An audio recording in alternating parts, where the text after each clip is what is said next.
Guwahati ISBT नजिकै मध्यराती ट्रकबाट 40 करोड रुपियाँ बराबरको लागू औषध बरामद।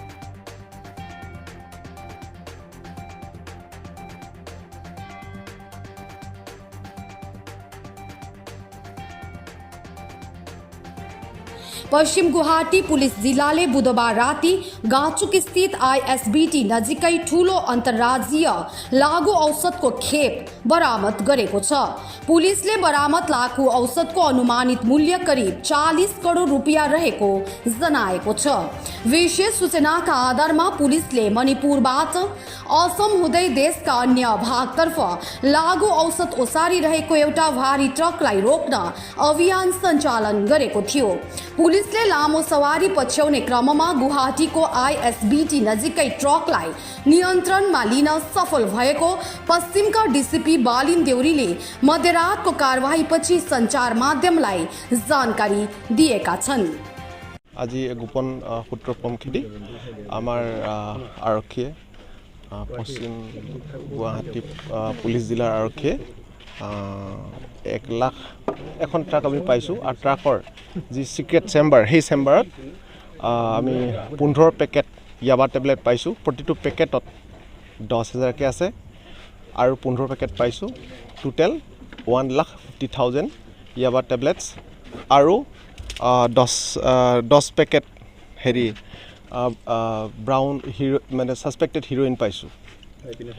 সো এইখিনি গোটেই ভ্যালু হ'ব আপোনাৰ प्राय 39 crores।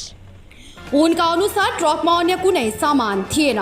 ट्रकको गहन तलासी गर्दा विशेष रूपमा बनाइएको गोप्य च्याम्बर फेला परेको थियो। उक्त च्याम्बरबाट 15वटा लुकाइएका बन्डलमा प्याक गरिएका करिब 1,50,000 ट्याब्लेट बरामद गरिएको छ। साथै हेरोइन जस्तो देखिने पदार्थ भरिएका साबुनका डब्बाहरू पनि प्रहरीले बरामद गरेको छ। घटनास्थलमै ट्रकमा सवार 2 जनालाई पक्राउ गरिएको छ। पक्राउ पर्नेमा गोलपारा जिल्लाका अब्दुल कादिर र शरीफुल इस्लाम रहेका छन्। 2 जना विरुद्ध नार्कोटिक एक्ट NDPSN अन्तर्गत कारवाही अघि बढाइएको छ। पुलिसले अहिले उनीहरूसँग थप सोधपुछ गरिरहेको छ। अनुसन्धानकर्ताहरूले लागू औषधको ठूलो आपूर्ति सञ्जाल र यस क्षेत्रमा सञ्चालन भइरहेको अन्तर्राज्यीय तस्करीको जालो पत्ता लगाउने तथा ध्वस्त पार्ने प्रयास गरिरहेका छन्। আৰু সেই সন্দৰ্ভত আমি 2জন মানুহ গ্ৰেপ্তাৰ কৰিছোঁ। সেই 2জন মানুহ হৈছে এজন হৈছে আব্দুল কাদিৰ, এজন হৈছে শৰীফুল হুছেইন। 2জন বগৱানৰ হয় গোৱালপাৰাৰ। এইখন ট্ৰাক ৰেজিষ্ট্ৰেশ্যন নম্বৰ হৈছে AS01VC 1396।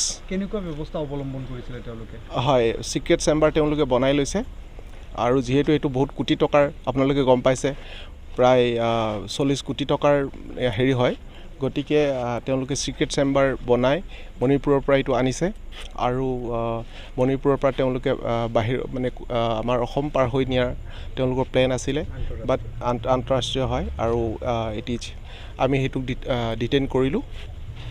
যদিও হয় নতুন গাড়ী এখন হয়, তেওঁলোক একচুৱেলি একো বস্তু অনা নাই। তেওঁলোকৰ এইটোৱে হৈছে সৰবৰাহ কৰাটোৱে হৈছে মেইন বিজনেছ হয় আৰু যিহেতু বহুত কোটি টকাৰ ইয়াত মূল্যৰ বস্তু আছে, গতিকে পিছফালে কোনো বস্তু নিয়াৰ হেৰি নাই।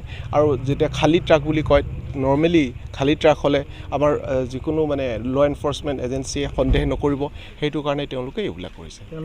গোপন সূত্ৰৰ পম খেদি আমি পিছা কৰি আছোঁ গাড়ীখন আৰু পিছা কৰি আজি ISBTৰ ওচৰত নেশ্যনেল হাইৱেত ধৰিছোঁ। হ'ব।